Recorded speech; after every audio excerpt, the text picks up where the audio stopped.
Hello, RotoBallers. I'm Matt Donnelly, and back in week number 7, we had a couple close calls at the running back position. Tony Pollard, head and neck, David Montgomery, knee. I'll discuss both these running backs a little bit later. Call this a little bit of foreshadowing on their inclusions in this week's starts and sits. Which backs can you trust and which one should simply fade away? These are the questions we look to answer. It's time, once again, to break down RotoBaller starts and sits at the running back position for week number 8. And we're going to start things off with Javante Williams, Denver Broncos, as they take on the Carolina Panthers in one of the biggest must-start situations on the docket this week. There is no way that this pick could possibly backfire this week. Is there? Well, probably. Putting faith in Javante Williams typically doesn't work for you. Williams has been frustrating fantasy managers much of the season until many, like me, decided to, hey, Williams, take a seat on the bench, only for him to go off against the Saints, average 6.3 yards per carry, on his way to 88 yards rushing and a pair of scores, propelling him to a top 8 fantasy finish. It's also worth noting that Williams may be returning to his pre-ACL injury form. In 2021, his avoided tackle rate was 25.6%. In 2023, that was down to 16.1%. That was the year after his ACL injury. Right now, here as of October, that number has climbed back up to 21.1%, something to keep an eye on as the season progresses. This week, Williams will face the Carolina Panthers, a team that has earned the distinguished honor of start 'em if you got 'em regarding the running back position this season. Carolina has already been torn apart in the run game thanks to 13 rushing scores in just 7 contests, along with 933 rushing yards, courtesy of opposing backs. With a league-high 32.07 fantasy points against, Carolina is a premier matchup for fantasy backs. Williams has also seen at least 11.8% target share or greater in every game this season. Even more reason to put him into those fantasy football lineups this week. The next running back I'm talking about this week is Kenneth Walker of the Seattle Seahawks, taking on the Buffalo Bills. Ahead of Monday night, only Derrick Henry has averaged more fantasy points per game in PPR formats than Kenneth Walker's 22.3 this season. And Derrick Henry, he added to that number again there on Monday night against the Tampa Bay Buccaneers. Now, Walker, he has posted no fewer than 14.6 fantasy points in any game so far this season, and he's recorded 20 or more in 3 of the last 4 games in which he has suited up for. When you score 7 touchdowns in the last 5 games, you earn must-start status, and realistically, you should be considering Kenneth Walker amongst the elite in Dynasty. I'm talking about Bijan Robinson, Breece Hall, Jahmyr Gibbs. We're talking about the overall RB1 in Dynasty formats. This week's fantasy matchup, it is the chef's kiss as Walker and the Seahawks host the Buffalo Bills, a team that has been reeling all season when it comes to defending the run game. Buffalo is allowing the second most fantasy points to the position over the last 4 weeks. They have allowed more than 32 fantasy points per game. As Dan Patrick would say, you can't stop them, you can only hope to contain them, and I don't think that this version of the Buffalo Bills defense will be capable of even doing that. And the third running back I'm starting this week, even though he had just 66 total yards last week, it's J.K. Dobbins of the Los Angeles Chargers taking on the New Orleans Saints. After watching what Javante Williams did against this Saints team, I have to feel that we are looking to hit fantasy gold once again. I'm going to double down on the matchup against the Saints with Dobbins.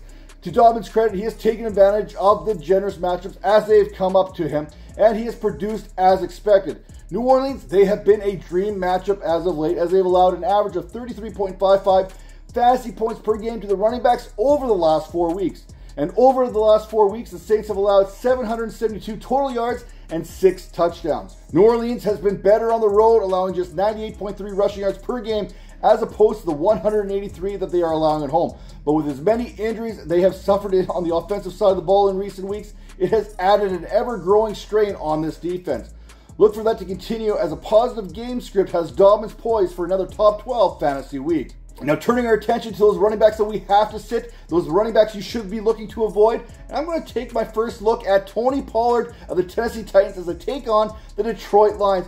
We knew that this Lions run defense would take a bit of a hit when they lost Aiden Hutchinson, and we witnessed that in the form of Aaron Jones's 6.6 yards per carry average on his way to 116 total yards a week ago. Here's the thing. When the Lions, they get up in this game, the Titans are going to need to throw the ball. That is something that they cannot do. They have struggled with throwing the ball throughout the entire 2024 season. Pollard's week may have gotten even a little bit more difficult there after he had to leave last week's contest with that head and neck injury. But really, it was probably his back from having to carry this offense the entire season. All 61 of Pollard's yards came after contact last week. 100% of his yards. It doesn't matter if it's Will Levis or Mason Rudolph. The Lions, they are going to load this box like a good old pizza here. And Pollard, he's going to have to earn everything, as there's no other threat in this offense. There hasn't been a threat in this offense outside of Pollard all season. His workload last week included an 89% snap share, but even with that kind of volume, I don't think it's going to help him this week. The Lions, they have allowed just 169 rushing yards over the last 4 weeks. Fade them, people, fade them. Another running back that you need to be fading is MRE Stevenson, the New England Patriots, as they take on the New York Jets. It appears as though the Patriots may, get it, have found something in Drake May under center. Last week in London, May threw a pair of touchdown passes at 267 yards. For RotoBaller Stevenson managers, that's not even the worst part. May and Stevenson would each finish with a team-high 18 rushing yards. Jacksonville, they were a top 5 fantasy matchup for backs this season. Even after the game, the Jaguars, they were still allowing 26.59 fantasy points per game. Yet, Stevenson manages 3 fantasy points in that Patriots loss. In Week 8, Stevenson will see a Jets unit that has allowed the 5th fewest fantasy points to running backs over the last 4 weeks, as the Jets have allowed just 16.78 per contest. We know that Stevenson is far from 100%. Week 2 has been his greatest snap share to date, and that was just 56%. Last week, Stevenson received just 50% of the snap share. Half of nothing is still nothing, and what I'm looking at here is a difficult matchup on paper. Fantasy managers should be looking at other options right now. And the final sit of the week is David Montgomery, the Detroit Lions, taking on the Tennessee Titans. Last week, I mentioned benching David Montgomery against the Vikings. That turned out okay, but I also said bench Jahmyr Gibbs. So, hey, take that information however you will. This week, I'm saying bench Montgomery once again, as the Titans have been the 3rd stingiest fantasy defense against backs, allowing just 15.03 fantasy points per game. Tennessee has also allowed just 291 total yards to backs over the last 4 weeks. While Montgomery did return to the game after having that knee injury, the Lions, they may exercise some caution here in what projects to be a positive game script, especially considering that the Lions have more offensive touchdowns over the last 4 weeks than they have incompletions, 18-16.